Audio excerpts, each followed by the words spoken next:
On the first day of high school, Shizuku was seated next to Haru, a notorious new student known for his violent behavior. Rumors swirled about Haru, including that he had sent a senior to the hospital on the very first day for bullying others.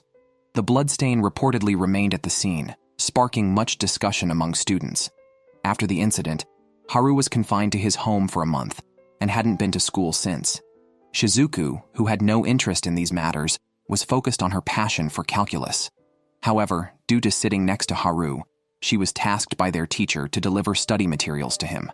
Finding him in an arcade smashing things, Haru, noticing Shizuku in her school uniform, impulsively jumped down from the upper floor.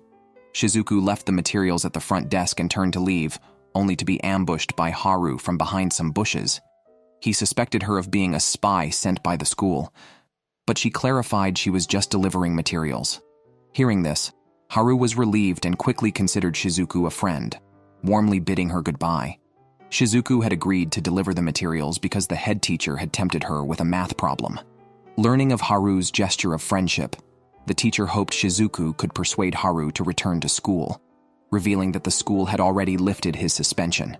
Haru, having struck first, was at fault, but given the prior bullying by seniors, the school had hastily punished him, leading to his mistrust of the institution.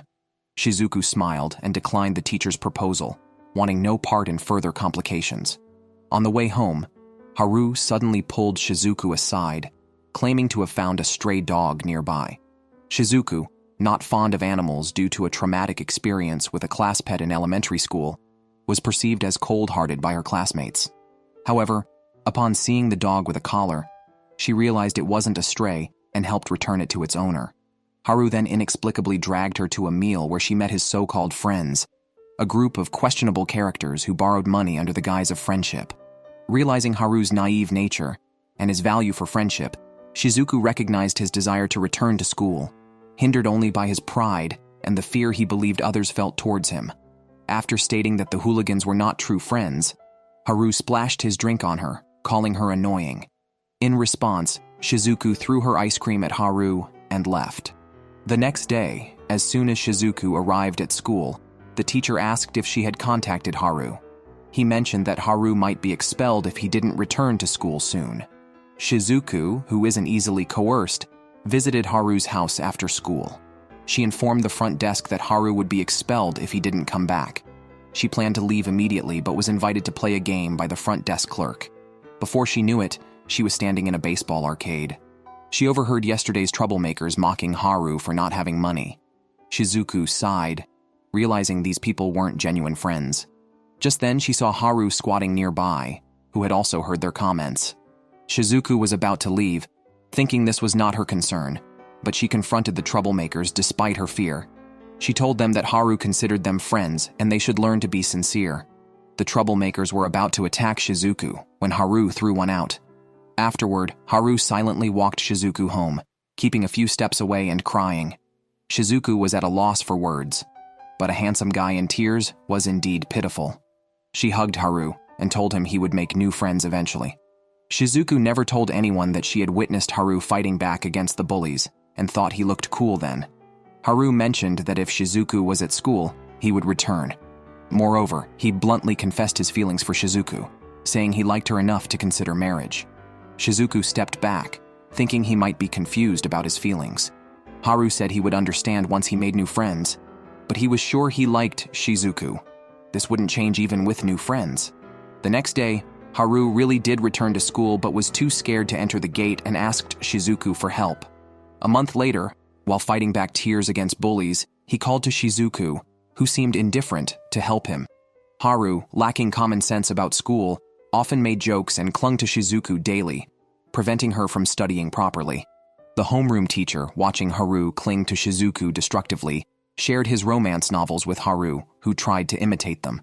Shizuku couldn't understand Haru's earlier confession and decided to stop thinking about it. Shizuku was driven to study hard because she hadn't been chosen as the representative on the first day of school. She had high standards for her grades and aimed to excel in the midterm exams. Then, Haru pointed out an error in her work. Suddenly, Shizuku remembered that on the first day, the top student who was supposed to speak at the ceremony hadn't appeared, and his name sounded like Haru's. Could this clueless guy actually be a genius? Lately, Shizuku found Haru irritating and told him they were enemies until the midterm exams, refusing to talk more than necessary. Haru commented that problems with answers were easy, asking if studying was more important than him. Shizuku, frustrated, kicked the wall and hadn't gone far when she was caught. Haru noticed Shizuku hadn't returned to the classroom and felt something was wrong. He immediately went to look for her. At that moment, Shizuku was caught by a senior known for bullying. She calmly opened her book and continued studying. When Haru arrived, he assumed the group had bullied Shizuku.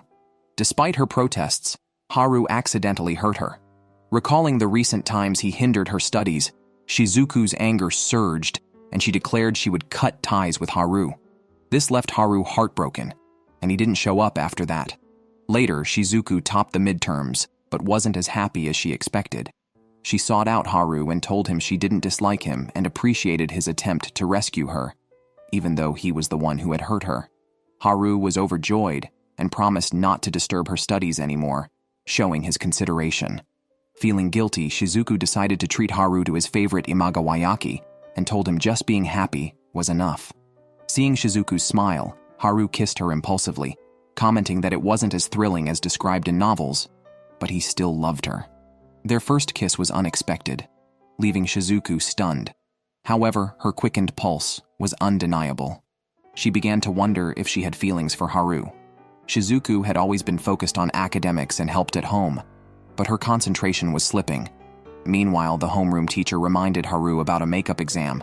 Haru asked if Shizuku needed to retake it, to which she replied she didn't, as she was first in her grade. Haru then joked he wouldn't either, but Shizuku grabbed his paper and discovered he hadn't written his name. If he had, his total score would have surpassed hers.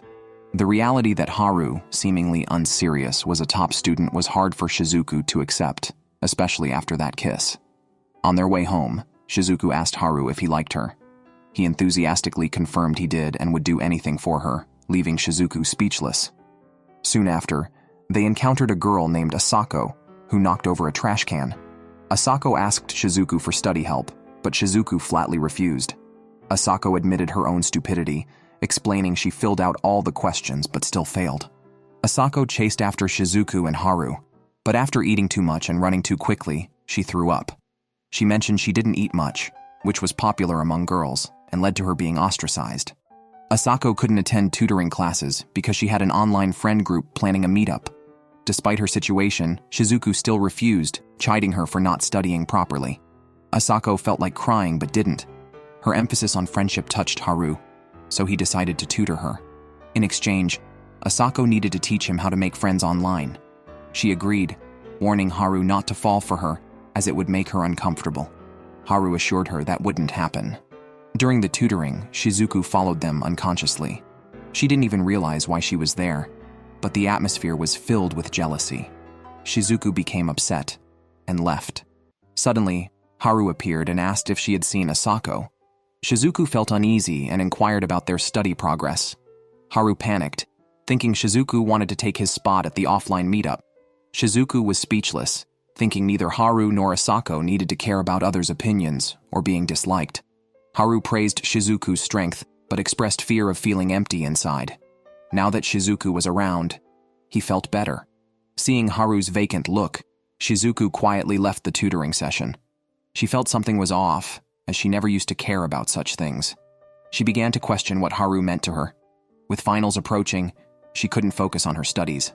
While daydreaming in the library, Suhei from the baseball club noticed her gloom and approached her, claiming he liked her. Shizuku saw through the lie, realizing Suhei was just curious about her close relationship with the odd Haru. Suhei revealed he and Haru were middle school classmates, but Haru hardly attended school. Shizuku asked Suhei for help. When Shizuku returned to the classroom, she found Asako disheartened. Asako couldn't understand Haru's tutoring. Asako confessed that her online persona was her true self, which Shizuku criticized as a fake identity. Asako believed even false friendships mattered, as being ostracized was painful. Shizuku sighed, highlighted key points in Asako's notebook, and assured her mastering these would help pass the makeup exam. Shizuku didn't care about others' opinions but understood their feelings. She asked Haru if he wanted to attend the meetup.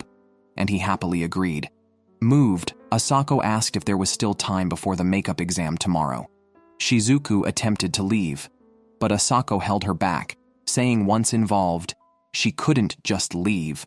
Shizuku angrily stayed up all night with Asako, who passed her makeup exam. However, the meetup was a disaster due to Haru's good looks attracting girls, who bombarded Asako with questions about him. Haru ended up fighting with a male online friend. Afterwards, Asako messaged her online friends, who were distant. Frustrated, she left the group. Haru picked up a chicken that Shizuku asked Sohei to take care of. Asako accompanied Shizuku to the rooftop to avoid Haru. Noticing Shizuku was tired, Asako went downstairs to buy drinks. When she returned, she found Shizuku asleep with Haru beside her, whispering for Asako to be quiet. Asako silently closed the door and left, bumping into something.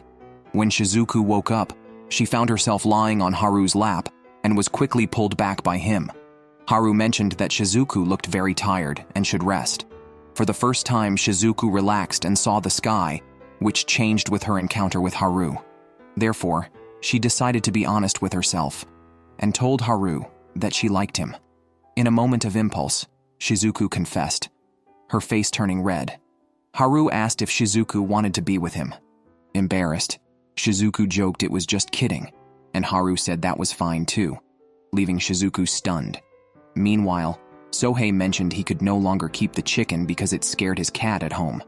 The homeroom teacher, seeing Sohei with the chicken again, reluctantly went to speak with the school's conservative staff, who surprisingly agreed to keep the chicken at school. However, they left the matter of the chicken coop to Shizuku and the others. Shizuku sighed and had to meet with the other three. Sohei asked how to buy materials for the coop, and Asako immediately suggested they all go shopping together over the weekend. Haru was excited about spending the weekend together.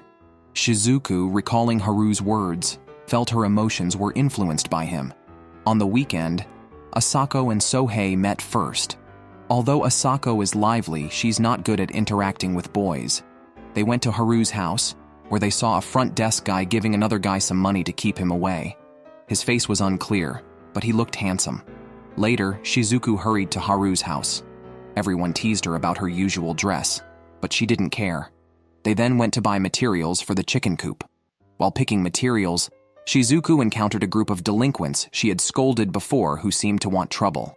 Sohei, thinking they were just talking, walked over but heard them calling him a little bean and immediately charged at them.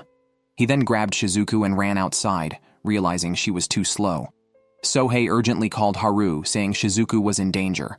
Haru grabbed the delinquents and tossed them behind, causing them to stack up. The other two in their group took photos of the scene, and Shizuku was pulled away by Sohei and Haru. Asako, the only one who hadn't provoked the delinquents, continued shopping in the mall. Sohei went to pick up Asako at the entrance. Shizuku and Haru, alone together, felt that Haru's previous statement about maintaining the status quo meant he was letting her go. However, Haru then commented that Shizuku was strange for agreeing to take care of the chicken and for coming out to play on the weekend. Shizuku didn't answer but blushed.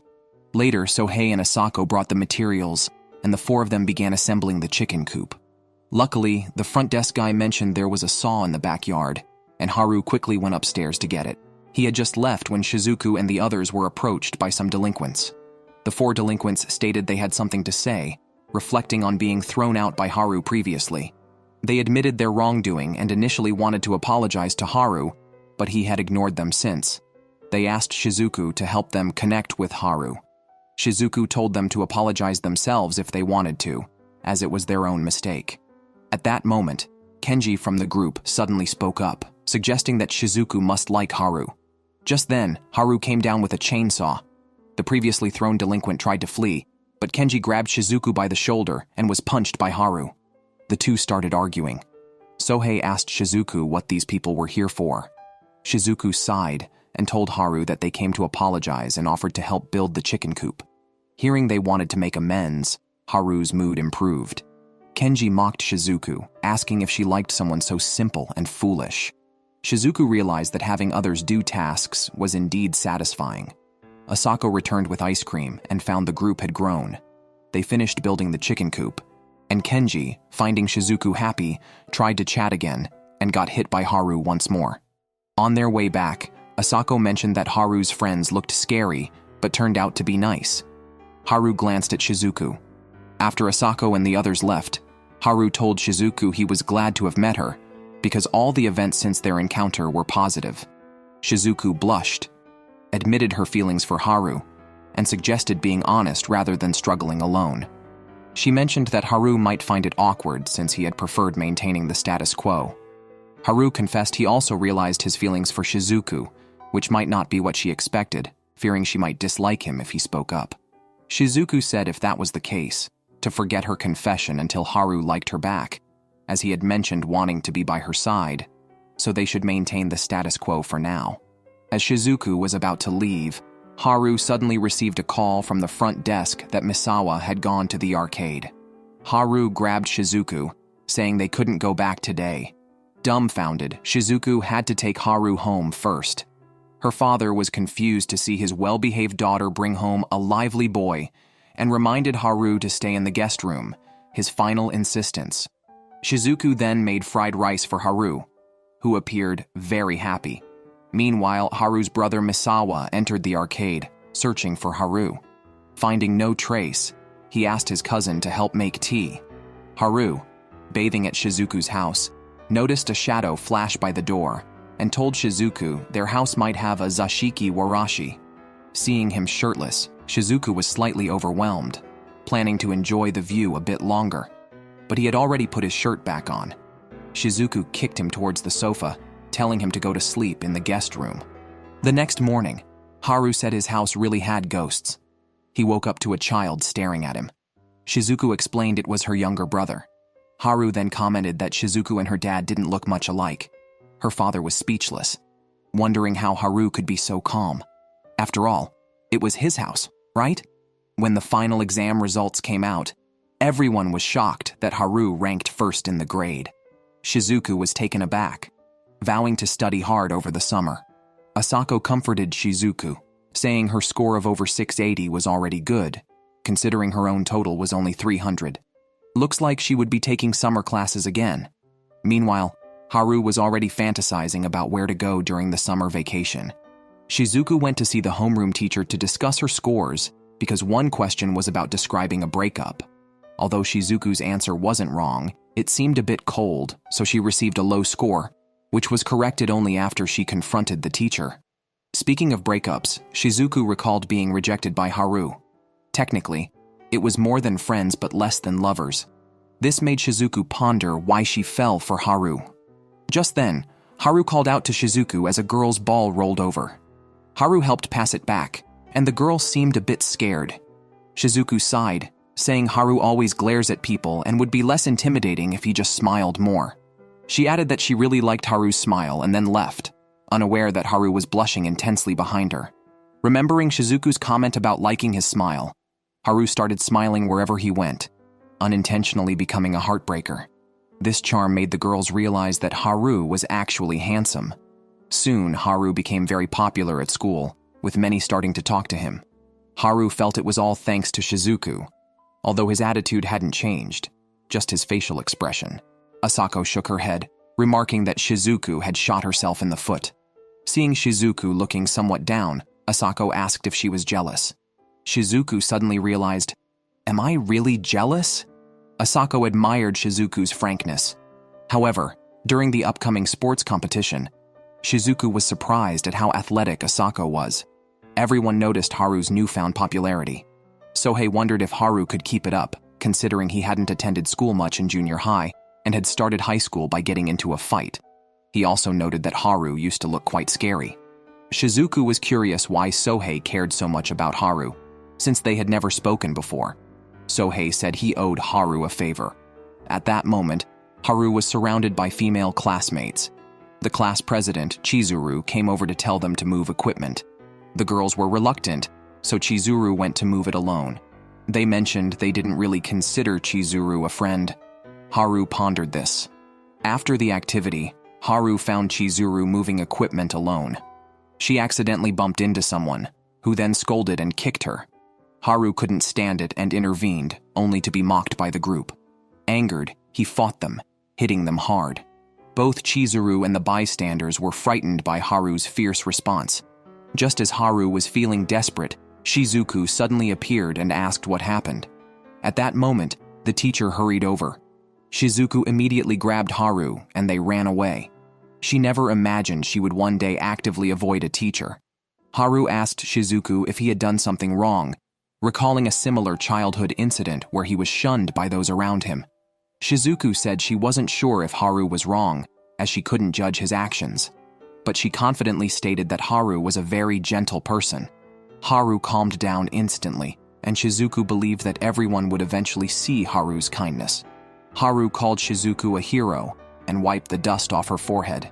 As they wiped, their faces turned redder. Before they could react, Sohei came around the corner, announcing the next match was starting. Haru nervously ran off and soon returned, asking Shizuku if they could hang out together after he won the match. Shizuku shyly agreed and cheered him on. During the summer vacation, a group of them went out. The arcade's front desk staff, who were adults leading the team, taught Shizuku and Sohei how to fish since they couldn't swim. Haru and Asako were having a blast. While grilling fish, they learned the front desk was Haru's cousin, Misawa, who mentioned Haru had another brother. However, Haru seemed reluctant to talk about him. Haru fell asleep and dreamed of his brother, only to be woken up by Shizuku because they had arrived at the arcade. Haru rushed upstairs and turned back, and everyone saw a handsome guy who looked a lot like Haru. They realized this man named Misawa was Haru's real brother. Knowing Haru returned to school because of Shizuku, Misawa took a good look at Shizuku, thanked her for taking care of Haru, and claimed Haru had a strong brother complex. As they left the arcade, Misawa specially greeted Shizuku. Shizuku found Misawa a bit strange, but not as strange as his brother, since Haru dragged her into an alley and asked if they played the watermelon smashing game. Shizuku said no and questioned Haru about his alleged brother complex. Haru vehemently denied it, asked her not to pry further, and stood up saying they had watermelons at home and asked if he wanted to come and smash them, noting that watermelons were quite expensive in Japan. Haru apologized for being too straightforward before and promised to make it up by going on a date with her. Thinking about the date, Haru got embarrassed, thinking Shizuku might want to stay overnight.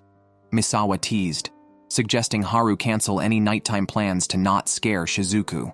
After summer vacation, on the first day of school, Haru arrived very early, unable to sleep thinking about seeing Shizuku. Passers-by were visibly envious. Meanwhile, Asako caught a cold on the first day and was urged by her friends to wear a mask to avoid spreading it. Shizuku had already started on sophomore year problems, curious when Haru ever studied. Haru said he never did. He didn't attend middle school and had nothing better to do, so he just learned everything from middle to high school on his own. More than studying, Haru was concerned about the date Shizuku mentioned and asked where she wanted to go. Shizuku immediately said, "The library." During class, Haru was playing with a pen refill. Shizuku remembered him saying there were some things she shouldn't ask about, which made her curious about what topics were off limits with Haru. However, she found Haru difficult to read. After school, Shizuku planned to take a detour to the library but ran into Misawa surrounded by girls at the entrance. Haru immediately turned and walked away, though this time, Misawa was there to see Shizuku.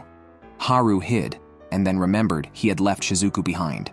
Just as he peeked out from the bushes, he encountered Chizuru, whom he had met at the sports competition. Chizuru seemed scared of Haru, but Haru found her arrival timely and asked for her help to check if his brother was still at the school gate.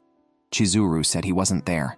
When Haru found out Chizuru was the class president because she was popular, she explained that people just pushed responsibilities onto her because she wore glasses. Haru joked about trying glasses himself, and Chizuru thought they might suit him. Haru complimented her as a good person, and Chizuru was pleased. However, Haru suddenly received a text message and stormed off angrily. Meanwhile, Misawa was strolling with Shizuku, sharing his favorite sweets and ice drinks. Shizuku was more interested in matters related to Haru. Misawa went to buy a dessert, mentioning that Haru would be there soon, as he had just texted Haru with a photo of them on the street. Haru was frantically searching for them. Misawa returned with the dessert and began discussing Haru with Shizuku, asking if they were dating. Shizuku said she had confessed but was rejected. Haru probably liked her, but not in that way. She said she would confess again once Haru truly fell for her. Misawa thought Haru was too afraid of losing her because he liked her too much. Misawa revealed he needed to get Haru to drop out and return home. Their father was very strict, and Haru had been kicked out before middle school, now living with his cousin Misawa. Their father had not wanted to deal with Haru, but recently changed his mind and insisted on bringing Haru back. Haru deeply disliked Misawa and their father and had no intention of returning. Misawa said Haru's departure would upset Shizuku, so he hoped she could help keep Haru from going back. Although their father wanted Haru back, Misawa didn't, fearing it could lead to severe conflicts. Misawa added that Haru going to high school was all because of Shizuku, and as long as Shizuku was at the school, Haru would never leave. Just then, Haru emerged from the bushes, confronting Misawa about his intentions. Misawa asked how Haru had been, but Haru expressed no interest in knowing what his father and brother were thinking and vowed never to return. He grabbed Shizuku to leave, but Shizuku noticed Misawa's expression and stopped Haru, wanting to hear Misawa's intentions. Misawa clarified he wasn't there to take Haru away and didn't want him to drop out. He also said that if a girl he cared about said something, he'd listen, implying that Haru's continuous avoidance could involve Shizuku. Misawa stated that Haru just needs to study well. The father never expected Haru to take his studies seriously, so he wanted Haru to transfer to a more accommodating school soon. If Haru could reintegrate into society, the father would naturally have no reason to stop him. Misawa would handle persuading their father, and Haru agreed immediately, pulling Shizuku away and warning Misawa not to appear again. Misawa expressed his helplessness, noting that if the father changed his mind again, they should be mentally prepared. Shizuku hadn't expected Haru might leave. At that moment, Haru asked why she was with Misawa. Shizuku replied she wanted to learn more about Haru. However, Haru warned her to stay away from Misawa, calling him dangerous and hard to understand. Shizuku refused, causing Haru to grab her collar in frustration. They blushed upon making eye contact. Haru muttered that Shizuku claimed to like him, but always argued against him. They couldn't start a quarrel, their faces red. On the way back, Haru shared memories of playing games with Misawa, pretending to be heroes and monsters, and recalled happy times at the Misawa house. However, Shizuku felt Haru might want to go home. Suddenly grabbing Haru's sleeve, she expressed her insecurity and desire to touch Haru, fearing how sad she'd be if he disappeared. But she acknowledged that if Haru had a place he wanted to go, she shouldn't be selfish. What she truly wanted, she couldn't just discard. Haru was pleased and held her hand, saying he wanted to stay by her side. The next day at school, Chizuru approached Haru to thank him for his help. Seeing his smile, she felt a stir of emotion. Shizuku noticed something off as she passed by. Shizuku also sensed Chizuru's feelings for Haru, causing her some unease. In the morning, she received a telegram from her mother, who was working overtime again. Chizuru found her situation at school awkward as she didn't enroll with her friends and had missed a week due to illness at the start of school. When she returned, relationships in her class were already established. Pretending to prefer solitude, she felt suffocated in the classroom and could only message a friend, confessing her recent crush on a boy. Immediately after, she overheard girls discussing how Haru was always with another girl, speculating they might be dating. Her secret crush seemed doomed to end soon. Meanwhile, Haru intentionally wore glasses hoping to run for class president. However, Shizuku didn't grasp his intention, and a disappointed Haru removed the glasses and left. Asako quietly approached Shizuku to ask about Chizuru's look, suggesting it was one of youthful infatuation. Sohei mentioned that their club also discussed how cute and demure Chizuru looked in glasses, prompting Asako to show a gossip-hungry expression. But Shizuku wasn't interested in those matters, concerned about her national rank dropping to 29th. After that day, she dared not look directly into Haru's eyes, surprised by how quickly her performance had declined. She knew she needed to improve. At this time, Haru approached Chizuru to complain, "I thought wearing glasses would get me recommended." He also asked Chizuru why she ate alone, wondering if it was because she seemed antisocial. Chizuru could only explain that she had no friends. Haru shared that he also used to have no friends and believed Chizuru could definitely make friends too. During this conversation, Chizuru mentioned Shizuku, and Haru openly expressed his liking for Shizuku. Chizuru's fork dropped to the floor. Asako, noticing them, found out Chizuru had no friends and immediately grabbed her hand, empathizing deeply with her. Haru then took Chizuru to the library, deciding to rally everyone to help Chizuru find friends. Asako commented on how pitiful it was that Chizuru couldn't make friends, making Chizuru feel even more socially awkward. At this moment, Shizuku said she had to leave. Haru told Shizuku not to worry and to study as usual. Shizuku replied she couldn't calm down, telling Asako that some problems couldn't be solved externally and that change had to come from within oneself. Haru disliked Shizuku's attitude, finding it very annoying. Shizuku retorted, finding their presumptuous satisfaction annoying as well. The two seemed to be arguing, making Chizuru tremble, and even Asako was startled. The next day, during a joint PE class, Chizuru was left without a team. Before she could feel embarrassed, Shizuku from the neighboring class suddenly told the teacher she was also alone. Chizuru admired Shizuku's directness, and the teacher paired them up. Chizuru apologized for the previous day's incident, but Shizuku said it wasn't Chizuru's fault, and encouraged her to speak up if she felt troubled, because Asako and Haru often caused unexpected situations. Chizuru realized her lack of confidence, always waiting for others to act first. During a break, she saw Haru again, who seemed to be looking for Shizuku after being ignored by her all day. Chizuru wondered if Haru's feelings for Shizuku were romantic, noticing Haru's guilty look. Just then, Asako pulled Shizuku to join Haru in playing badminton, leading to an awkward moment as they caught Haru and Chizuru chatting. Haru confronted Shizuku about why she was avoiding him. He bluntly stated that being with him recently was painful and distracted her from studying, so she didn't want to face him now. Chizuru, blushing fiercely, thought, "Isn't this just like saying I like you?" Surprisingly, Haru didn't catch on and even suggested Shizuku might need the infirmary.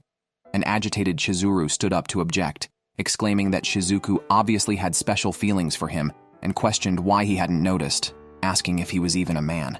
Chizuru hurriedly ran off, and Asako urged Haru to go explain himself. Once calmed down, Chizuru admitted she might have been too hasty. Haru considered that people get anxious when they have high expectations of others and themselves. Striving for unreachable goals can be painful, and it's enough to just do your best within a set limit. Seeing Haru's honesty, Chizuru felt she truly liked him and decided to face her feelings openly.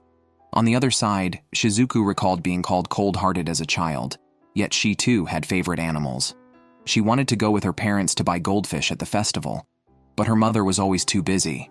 She decided to stay home and study instead, understanding that studying yields rewards. After Haru chased after Chizuru, Shizuku had a realization. The next day, she was back to normal, able to face Haru, and suggested they continue as friends since she hadn't been in the right mindset before. Haru was visibly upset by this. Shizuku was clear-headed, recognizing that studying was her priority and anything that hindered it was unnecessary. Haru suddenly remembered Chizuru's question about whether his feelings for Shizuku were romantic. Only then did he realize his feelings had deepened beyond mere liking. But sadly, Shizuku had already prioritized her goals. A few days later, Asako and Sohei went to find Haru, but learned the two had gone on a date. However, when they called Shizuku, she said they had gone to study. Asako was disappointed Shizuku hadn't consulted her. Misawa consoled her, suggesting Shizuku lacked experience in these matters and didn't intentionally exclude her friends. Misawa sighed, noting that being too straightforward isn't always good, and they might return soon since Haru tends to flee when it matters most. At the library, Shizuku noticed Haru blushing at her and reminded herself to stay firm. She calmly informed Haru that she didn't have romantic feelings for him, which shocked him. Shizuku emphasized that her priority was still her studies. She added that unlike Haru, she sometimes had to learn things repeatedly. Haru related, asking if he was bothering her. Shizuku shook her head, clarifying it wasn't his fault but her inability to adjust. After the date, Haru felt dejected. Misawa showed him a photo of his aunt, who took him in and nurtured him after his father abandoned him, teaching him human sensibilities and emotions. As Haru lay sunbathing at school, he bumped into Chizuru again. She mentioned that Haru had encouraged her to take the first step, so she had been diligently doing her job. They chatted and laughed harmoniously, while Asako nearly burst a milk carton watching them. Haru then confessed he felt like Shizuku had dumped him. Although he hadn't made a clear confession, he realized what Chizuru had meant by her question about his feelings. It seemed a bit late, though. Chizuru hesitated, but eventually encouraged him to keep trying. suggesting there might still be hope, unless it was a rejection after a confession. Haru responded that spilled water can't be gathered, valuing the present and not wanting to make mistakes. Asako then called Haru a fool, advising him to confess to Shizuku while the iron was hot. Asako said it doesn't matter if Shizuku is aloof, it's just her nature. She feels secure being around Shizuku because of this. But Haru is such a fool, so what if she dumped him? Despite his ability to charm, he won't cling desperately, will he? Haru sighed, wondering why women always seem to be angry at him recently. It's not just lately, he's been scolded since the past. When his aunt was teaching him common sense, he always messed things up. And then his cousin Misawa had to intervene, telling Haru not to deny his intelligence. After falling ill, he was also advised not to isolate himself as loneliness can crush a person. He hoped Haru would find someone he wanted to stay with. At that moment, Haru saw Shizuku napping by the window and approached her. When she woke up, Haru recalled an elder saying that to get something, you must act first. So he confessed to Shizuku directly. It's not like they were just playing a card game. Dating had become like a turn-based game, testing the audience's hearts. After the initial shock, Shizuku sighed, saying she wasn't considering that right now.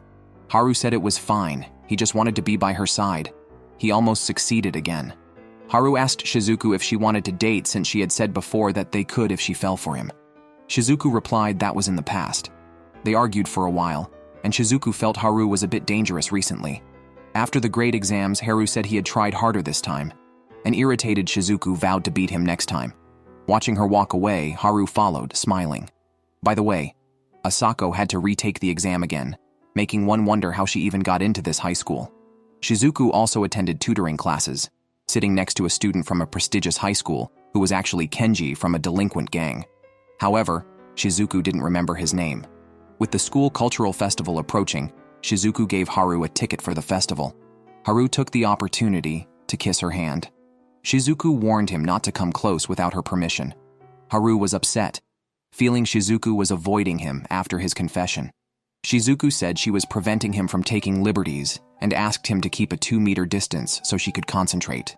Haru felt terrible, thinking Shizuku saw him as a pest. Asako, however, praised Shizuku's actions, noting Haru recently looked like a stalker. Haru asked what was wrong with that. Asako bluntly killed the conversation, saying nothing is worse than being touched by a disliked man. While Haru was cleaning up the chicken coop, Shizuku found out that Sohei and others planned to make some secret money at the festival. It was common among upperclassmen. Shizuku joined the plan, offering ideas but demanding a 50-50 split if they got a good spot. Some students were afraid of the older students who demanded space every time they applied.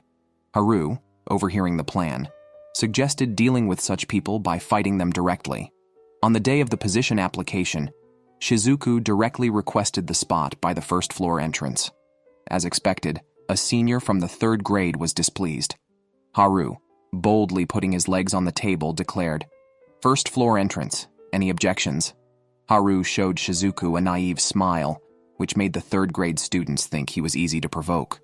They pushed Shizuku aside, but the next second, Haru punched one and sent him flying, resulting in them getting the worst location and being punished to keep pulling weeds. Chizuru was worried about Haru's injuries. Haru sighed, recalling how Shizuku repeatedly told him not to cause trouble, yet he still did. Chizuru told Haru that if he truly cherished Shizuku, he shouldn't have resorted to violence. She mentioned that Shizuku's anger was likely due to her worry about Haru getting into trouble.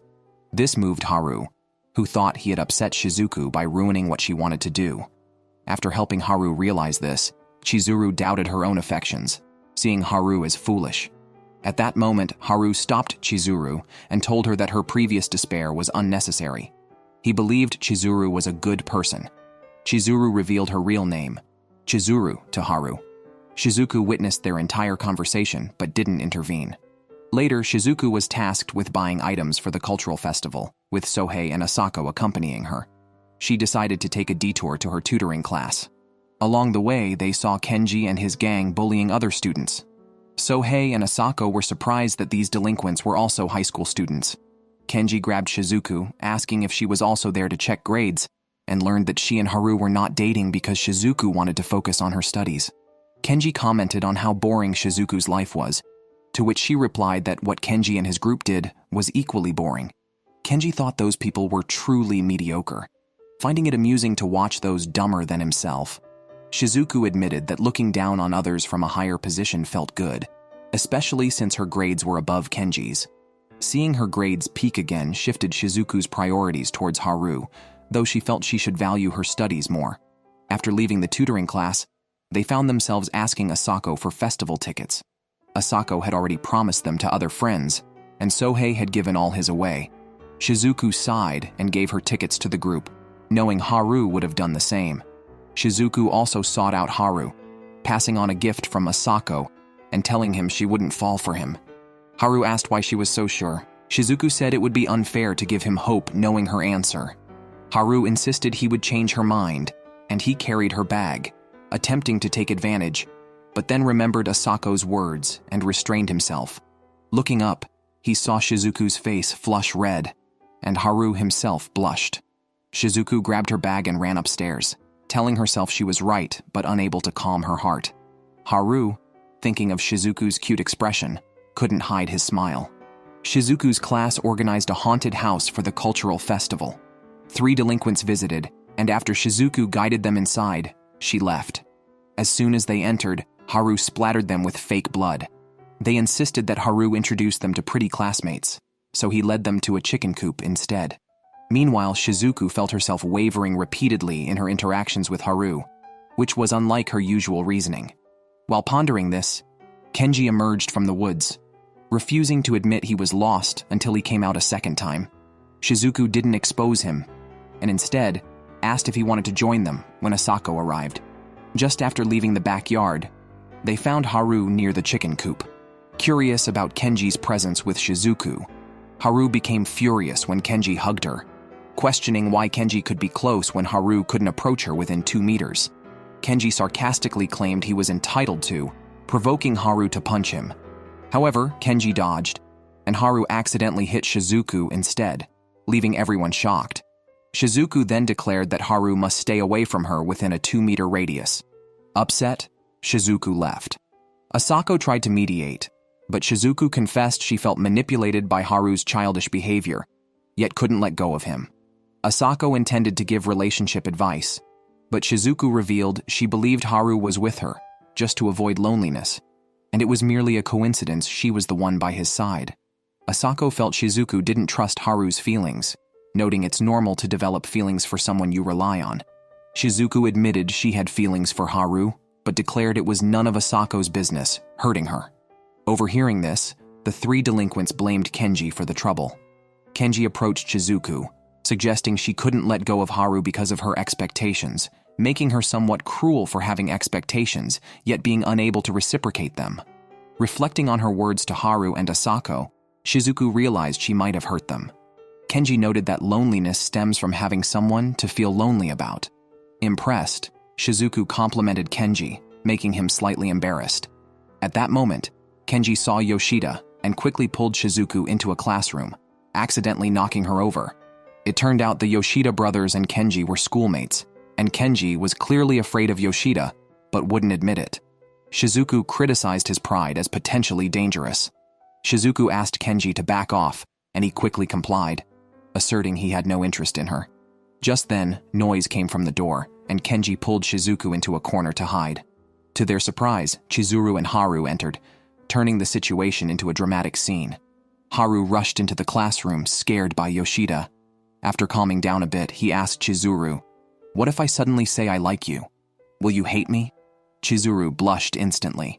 Haru mentioned that the more he expresses his liking for Shizuku, the worse the situation seems to get. Chizuru was surprised to learn that Haru had confessed his feelings to Shizuku so many times. Shizuku, who was watching from behind, heard Chizuru suddenly ask, "What would you do if I said I like you, Haru?" Kenji and Shizuku perked up their ears. Haru laughed and said Chizuru is a good friend, and he doesn't dislike her. Chizuru clarified she meant the romantic kind of liking.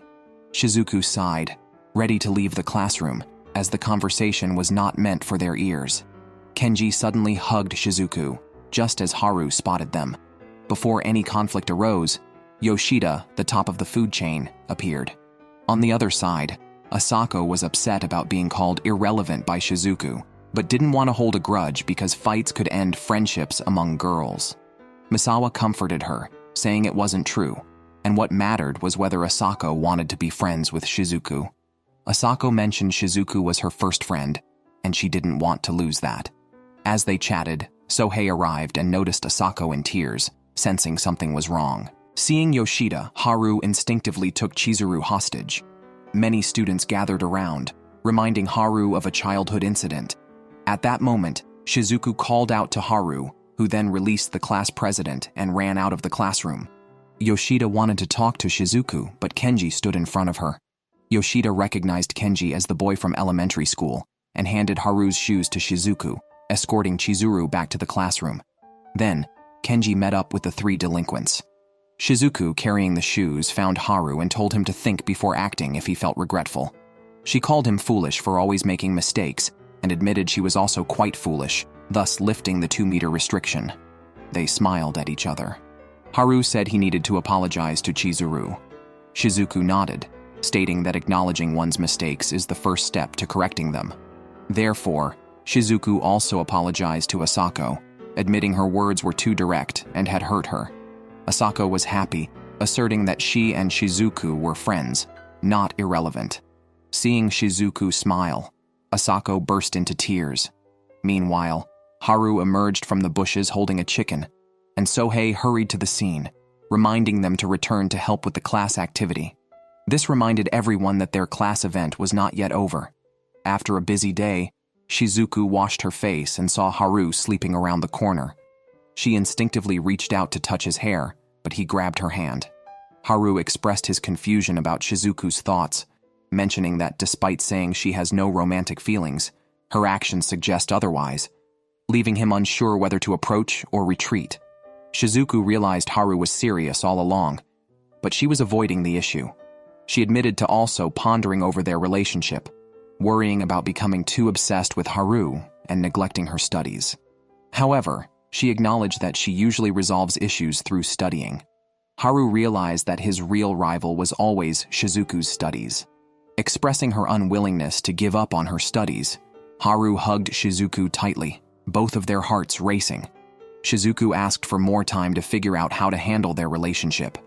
After waking up, Shizuku found Haru by her bed, mentioning that Sohei and Asako wanted to study, so he came to wake her. Learning from Haru that her father was still at home at this hour, she went downstairs frustrated. Her father then confessed that his shop had closed down 2 weeks ago due to his complacency. Shizuku promptly called her mother, who sighed and lamented over her husband's reliance on her working indefinitely. Relaying her mother's harsh words to her father, Shizuku headed upstairs to pack, preparing to tidy up the shop, and asked Haru to go home first. Haru felt Shizuku was too calm, discovering her father had failed in business 6 times already. Her father admitted they barely made ends meet through her mother's job, leaving Shizuku and her sibling somewhat lonely and friendless, a situation he blamed on himself. Later, as Haru returned to the arcade to study with Sohei, he learned about Sohei's past girlfriend. Asako also found out Shizuku had been reconsidering her relationship with Haru for over a month, realizing why their relationship hadn't progressed. Haru was content with the status quo, leaving the decisions to Shizuku, which could spell trouble given her nature. Meanwhile, Shizuku arrived at the arcade and, overhearing Haru, remembered her promise to consider their relationship.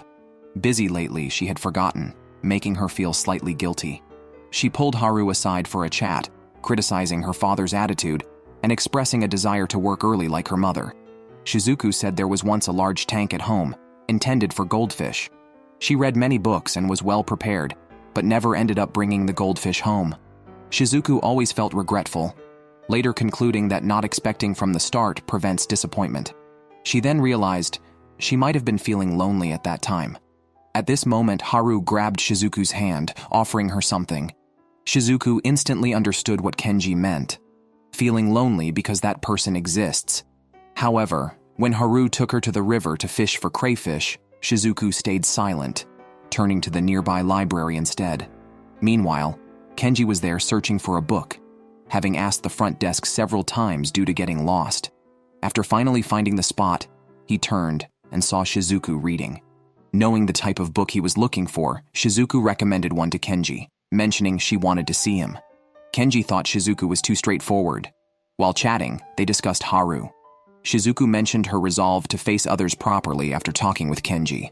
Kenji wondered why she shared this with him, to which Shizuku replied bluntly, "Because your words moved me." Kenji's book dropped. He was touched. Elsewhere, Asako and Sohei were studying at a dessert shop, worried about Haru fishing alone at the river. At that moment, Asako's middle school classmate entered the shop.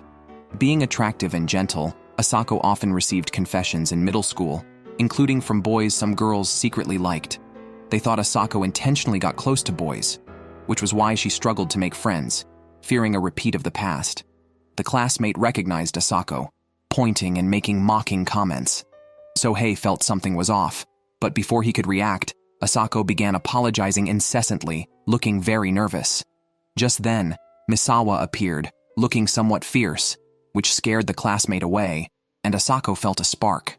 Later, Shizuku and Kenji left the library to head home. Kenji said he would take a cab, thinking about how Shizuku found him interesting when discussing her relationship with Haru, making him blush. He was conflicted, but felt a mechanical pencil in his pocket.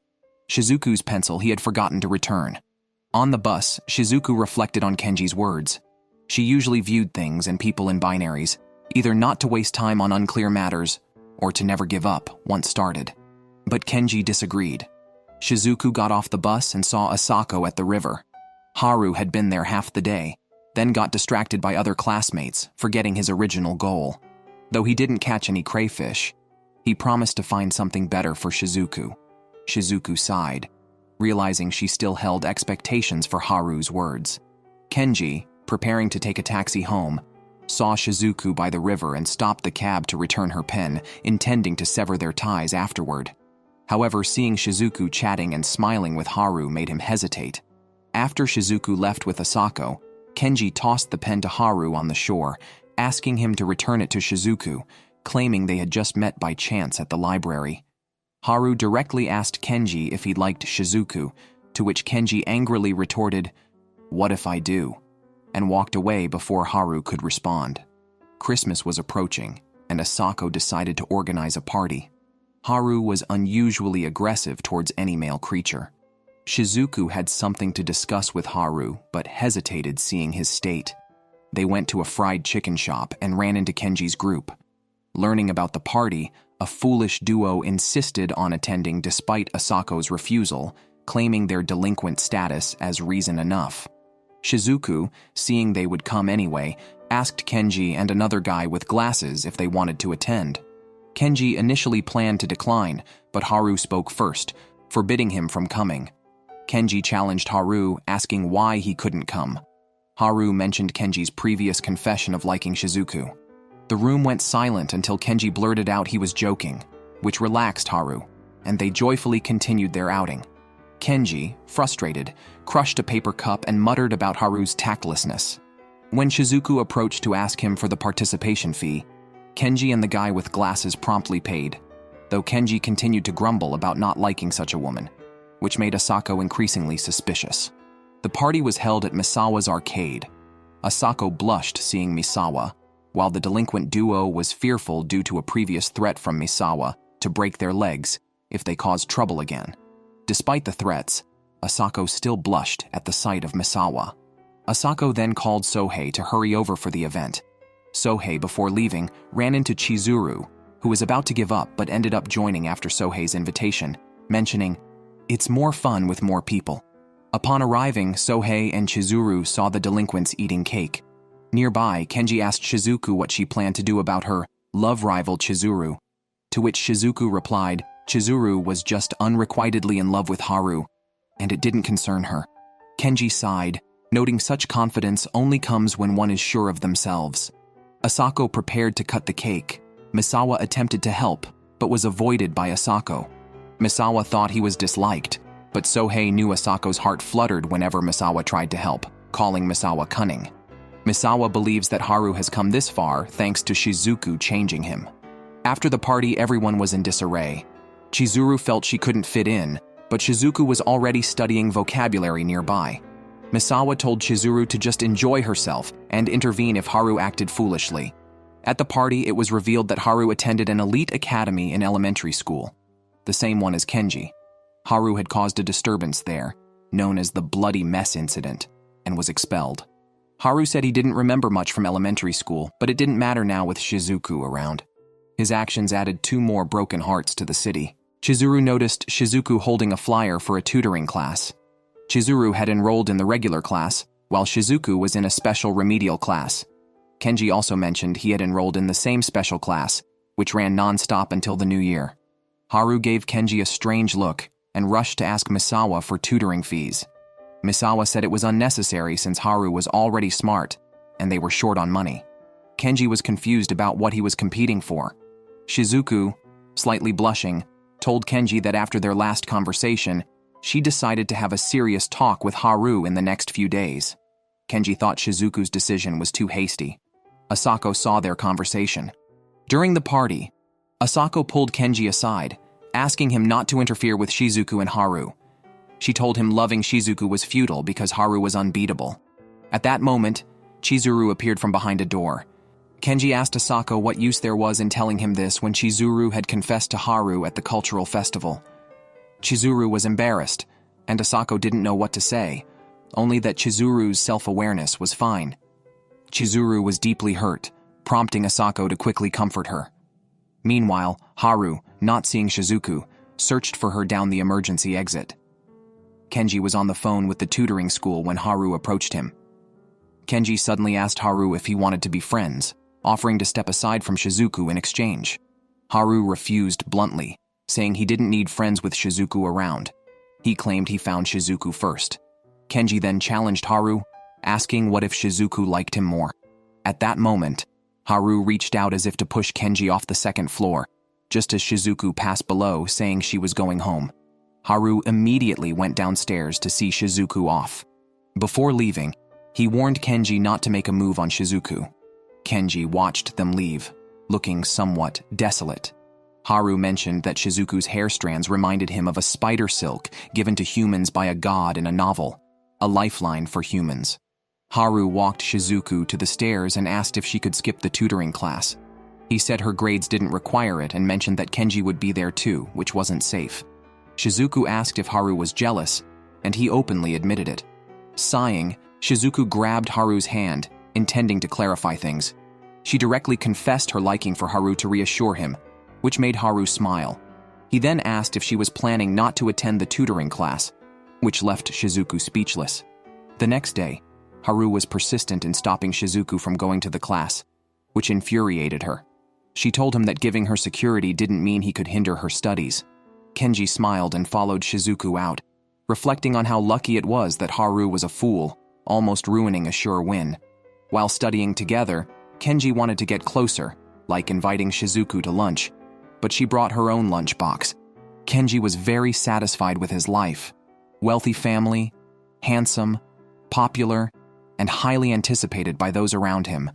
A truly elite life. Yet, he found himself in a dreary tutoring class because of Shizuku, but his body honestly blushed at her sight. Sohei sent everyone photos from the party. Shizuku thought her face looked round in the photos. Haru saw a photo of Shizuku with Kenji and Misawa and crumpled it up immediately. Asako told him not to treat photos like that. Upon picking it up and seeing Misawa, he crumpled it again. Meanwhile, as Kenji packed for tutoring, a friend teased him about seriously chasing the bookish Shizuku, even just to find a girlfriend during Christmas. Kenji felt he never lacked girls to date. His biggest flaw was getting lost, although he'd never admit it, often emerging from bushes. That time he spotted someone who looked like Shizuku, but turned out to be an elderly lady, embarrassing him. Then, turning around, he found a short girl watching him, and he quickly walked away. Getting out of a taxi, Kenji encountered the real Shizuku, mumbling to himself about her old-fashioned appearance, questioning if he really wanted to pursue someone like her. Then, he hugged Shizuku, just as a car nearly hit her. Before he could be more affectionate, Haru, who had followed, hit Kenji on the back of his head, telling him to keep away from Shizuku. Haru said he was just passing by. Kenji sighed, wondering why he was competing with someone so foolish. At that moment, Shizuku declared her intention to study hard. Kenji, standing behind her, smirked triumphantly. Haru, annoyed, threw an empty can at him, but Kenji dodged, and Shizuku was hit instead. The scene felt familiar. Shizuku, with a murderous look, left without scolding Haru. Shizuku thought confessing would reassure Haru, but instead, he told her not to attend the tutoring class. She felt it wasn't just about her understanding. Haru's stagnation was problematic too. Noticing Kenji's swollen head, Shizuku apologized on Haru's behalf. She mentioned her recent confession to Haru and couldn't understand why he was jealous of Kenji. Kenji remarked that Shizuku and Haru were a good match, calling them fools who only saw the surface and missed the main point. He placed himself on the other side. Out of curiosity, Shizuku asked about the difference between the two types of people. Kenji explained that if she had confessed to him, he wouldn't have caused her any anxiety or confusion. Feeling something was off, Kenji brushed off his strange comment, attributing it to the tea. Shizuku was struck by his overconfidence. She planned to ice Kenji's head since Haru had hit him because of her, worrying that further injury could worsen his condition, especially since he was talking nonsense. Kenji declined her help, feeling embarrassed. At that moment, Shizuku advised Kenji to keep his distance from both her and Haru in the future. Kenji questioned why he should look out for Haru, suspecting Shizuku was flaunting her relationship. Shizuku denied it, simply stating Kenji had charm.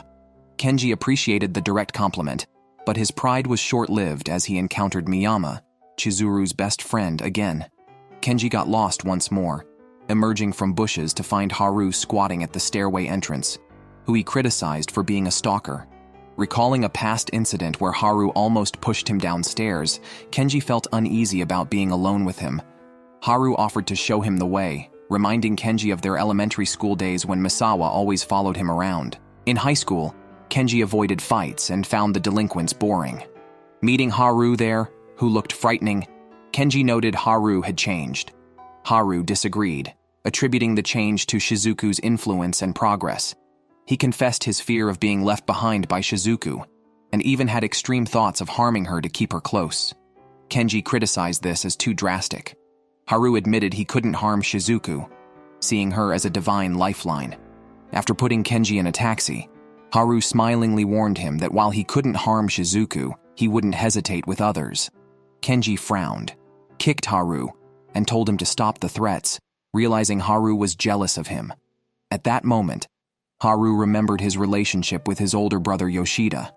He used to depend heavily on his brother but was abandoned by him. Yoshida claimed he couldn't hate Haru, yet he once wished Haru didn't exist. This left Haru feeling devastated. Looking up, he saw Shizuku passing by the station with an umbrella, asking if he had been waiting there all along. Haru immediately smiled and said Shizuku was like a hero, always appearing when he wanted to see her. He embraced her and confessed his love again, stating he didn't want to endure alone. He admitted he wanted to cause a scene at her tutoring class, but knew she would dislike that. He didn't want her to drift away from him.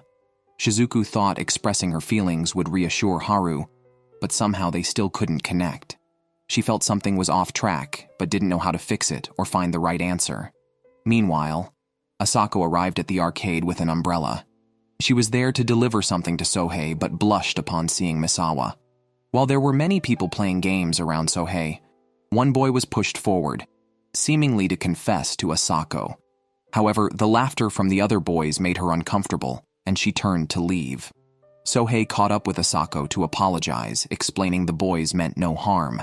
But Asako expressed her disdain for such boys who only cared about their fun, which had led to her isolation by other girls in the past, unnoticed by the boys.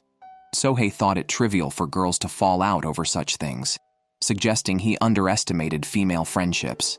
He asked what the boy was trying to say with his silly grin. Asako apologized, mentioning her recent irritability. She noted Shizuku's busy schedule and Haru's apparent unhappiness, and admitted she couldn't face Misawa. Sohei bluntly stated it was because she had fallen for Misawa. Asako blushed, denying the possibility of liking a guy. Before they could resolve their argument, Haru returned, beaming. He had just expressed his desires to Shizuku, who skillfully changed the subject, promising a picnic soon where she'd make lunch. In return, she asked Haru to behave during the tutoring period. Asako and Sohei were speechless, seeing how easily Haru was swayed. Realizing something was amiss since Shizuku mentioned meeting after the new year, meaning she wouldn't be around much before then, Asako felt a bit sorry for Haru. After school, she took him for some grilled squid, feeling safe to be close to him because he only cared for Shizuku. She learned from Haru that Misawa was concerned about her, recalling Sohei's admission of his feelings for Misawa, unsure how to face him now. Afterwards, everyone welcomed the winter break. Until New Year's, everyone lived their separate lives. Asako communicated daily with online friends and saw plans to visit a shrine together for New Year's. As she stared at her phone, she suddenly received a call from Shizuku. Shizuku didn't know how to record a year-end program for her brother. Asako happily offered her help. After helping Shizuku, Asako tearfully told her about feeling lonely lately. Shizuku then invited Asako over to her house.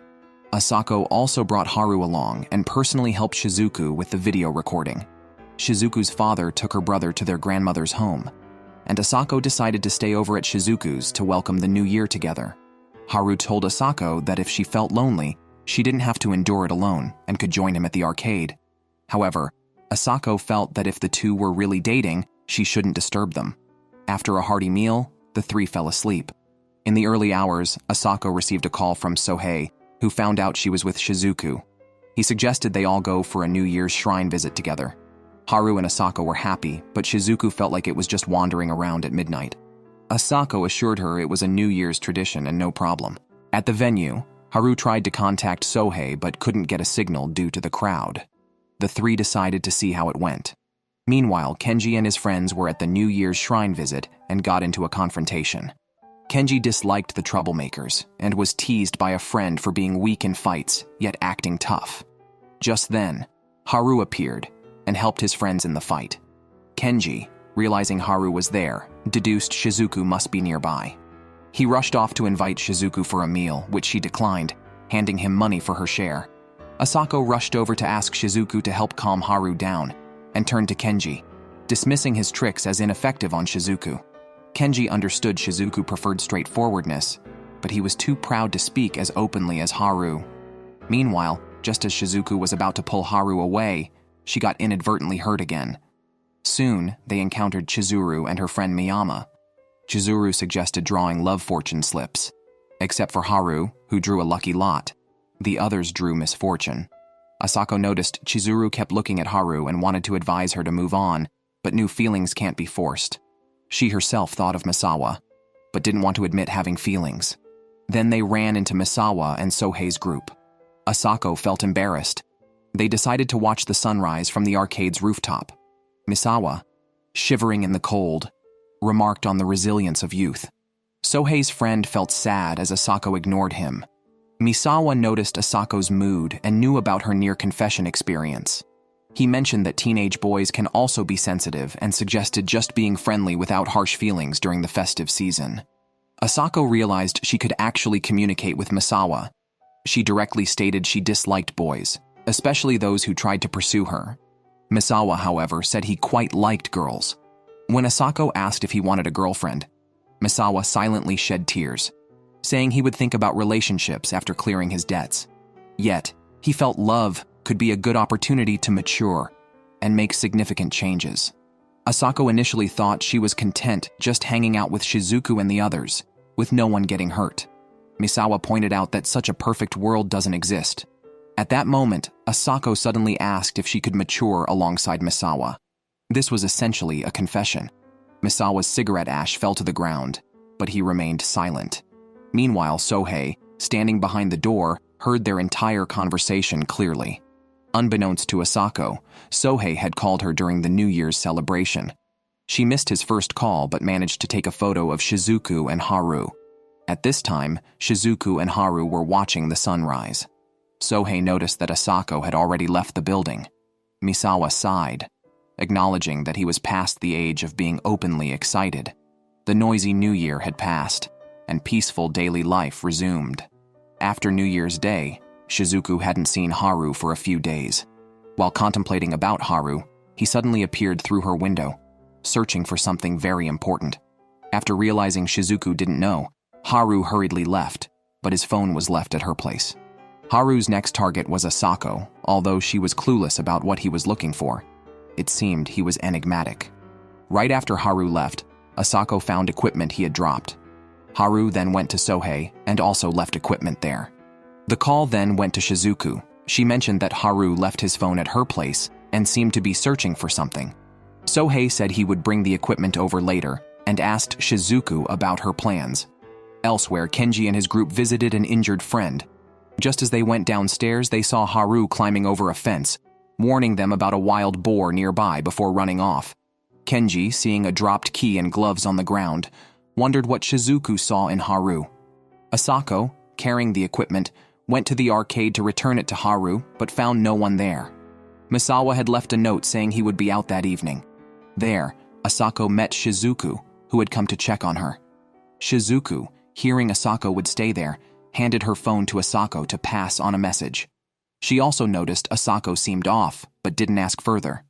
After Shizuku left, Asako answered Haru's phone, only to find it was Sohei calling. He and his group had come to return Haru's dropped goggles. At this time, Chizuru's best friend Miyama found the chicken owned by Haru on the street. She messaged Chizuru saying she had found a strange little animal. Chizuru immediately called Miyama, asking her to take care of it. Meanwhile, Shizuku had just finished her exercises. She saw a photo with Haru on the desk and thought about calling him, but eventually decided against it. She went downstairs and found the rice bin empty, so she decided to go out to buy rice. At the corner, she ran into Miyama holding the chicken. Eventually, everyone who found the equipment gathered at the arcade. Everyone guessed that Haru was running around looking for his lost chicken. Shizuku remembered Haru being messy and guessed he might have gone to the riverbank. Asako and the others prepared to look for Haru, but Kenji decided not to join. Shizuku, carrying the rice, planned to go home first. Kenji wanted to help Shizuku carry the rice, but she turned around and left without giving him a chance. Turning the corner, she saw Kenji weirdly appear on this side and guessed he was lost. Sighing, she decided to lead Kenji to the main road. Kenji intended to help carry the rice, but Shizuku refused. Asako and her group were outside looking for Haru. Sohei saw Asako was a bit cold and advised her to return to the arcade, mentioning that Haru might have already returned. Asako wanted to see Misawa but lacked the courage, so she shouted about following the river to its source. The other two delinquents declared they would follow Asako. Does anyone care about the brother who was pulled out after surgery? It seems the nurse is already screaming. Sure enough, the brother had a hemorrhage. Meanwhile, Shizuku, carrying the rice upstairs, found Haru who had lost his equipment. She then realized that Haru was not looking for the chicken, but for the fireflies he had seen that morning. He said he wanted to watch them with Shizuku, believing they would look more beautiful together.